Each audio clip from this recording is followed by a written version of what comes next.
We have some breaking news for you right now.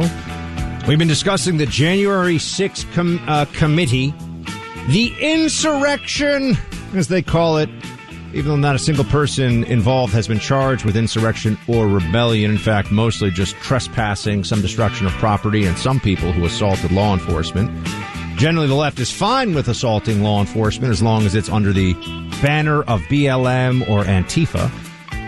But we're going to have to go through this again with the January 6th committee, which is really just meant to make sure no one spends time thinking about how ineffective, absurd, and blundering Joe Biden and his entire administration have been so far. So we're going to hear about the threat to our democracy every day from now until the midterms. Get ready for it.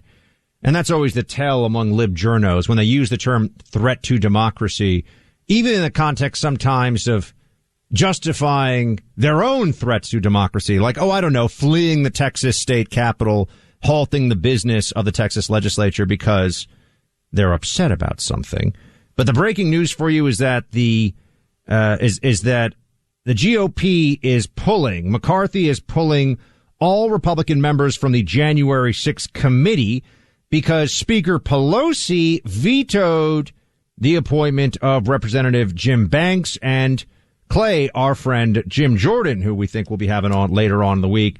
Turns out Pelosi really doesn't want fighters who know this game on that commission. I wonder why. Well, and I mean, I think you were prescient on this because ultimately this is going to be what the Democrats are left with, right? Because they're not going to be able to run on crime, and we're going to get into that in a little bit because of the rampaging rates of crime accelerating across the country.